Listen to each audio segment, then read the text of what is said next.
আজকের এই দিনে ভারতীয় সংবিধানের গৌরব দাবি করে সংবিধান বাঁচানোর কথা আমরা সদস্য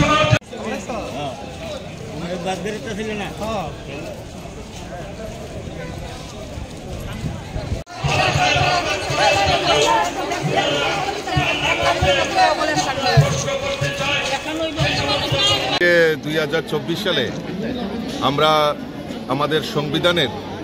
৭৫তম আমরা দিবস পালন করেছি এবং এই ৭৫তম যে আমাদের সংবিধান হয়েছে তা জনসমক্ষে তুলে ধরার জন্য আমাদের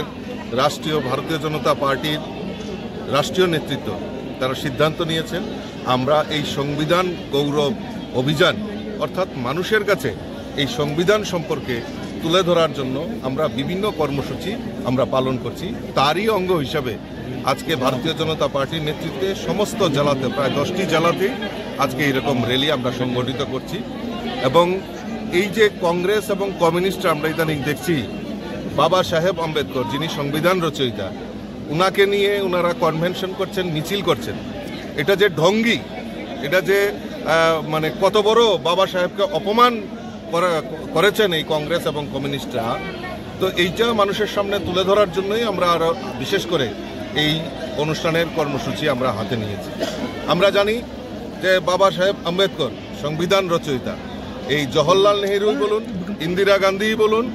রাজীব গান্ধী বলুন তারা বাবা সাহেব আম্বেদকরকে বারবার অপমানিত করেছে এবং উনি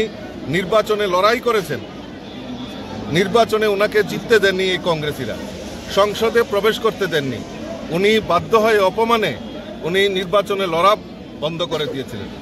এবং এই সংবিধানকে বারবার ছেড়খানি করা হয়েছে সেই জওহরলাল নেহরু হোক আর ইন্দিরা গান্ধী হোক আর তৎসঙ্গে এই কংগ্রেস আর কমিউনিস্টরা আমরা দেখছি ইদানিং মানে কমিউনিস্টরা বাবা সাহেব আম্বেদকরকে নিয়ে ওনারা কনভেনশন করছেন আমি লজ্জা থাকা উচিত এই কমিউনিস্টের তারা বাবা সাহেব আম্বেদকর যখন সেন্ট্রাল মুম্বাইয়ে উনি উপনির্বাচনে প্রার্থী হয়েছিলেন তখন সেখানকার শ্রীপদ গাঙ্গে কমিউনিস্টের নেতা উনি উক্তি করেছিলেন যে আম্বেদকরকে ভোট দেওয়া যাবে না আম্বেদকরকে ভোট না দিয়ে ব্যালট পেপার ছিঁড়ে ফেলে দাও এই উক্তিও উনি করেছেন আর আজকে কমিউনিস্টরা দেখলাম বাবা সাহেব আম্বেদকরকে নিয়ে র্যালি করছেন তাদের লজ্জা থাকা উচিত কারণ তাদের রাজনৈতিক অবস্থান এবং তাদের ব্যক্তিগত কমিউনিস্ট পার্টির যে সংবিধান রয়েছে সেখানে এই সংবিধানকে পাল্টে ডিক্টেটরশিপ চালু করার সেখানে উল্লেখ করা আছে তো তারা কিভাবে এই সংবিধান নিয়ে বড় বড় কথা বলেন তো বারবার এই সংবিধানকে অপমান করা হয়েছে তো এই অপমানের বিরুদ্ধে আমরা আজকে সবাই ভারতীয় জনতা পার্টি আমরা তার ধিক্কার জানাই এই কংগ্রেস এবং কমিউনিস্ট এবং বাবা সাহেব আম্বেদকরের যে অবদান সেটা ভোলার মতো নয় আমাদের দেশের যশস্বী প্রধানমন্ত্রী নরেন্দ্র মোদীজির নেতৃত্বে সরকার সিদ্ধান্ত নিয়েছে মোদীজি সিদ্ধান্ত নিয়েছেন উনার যে 5টি জায়গায় ওনার জন্মভূমি কর্মভূমি সেই ভূমিগুলিকে 5টি জায়গাকে তীর্থস্থান হিসাবে সেখানে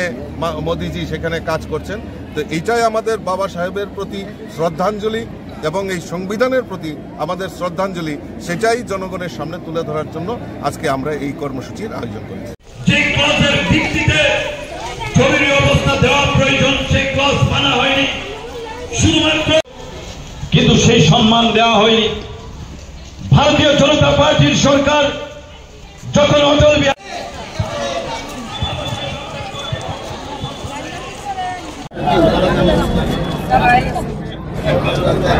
যে ভারতরত্ন পুরস্কার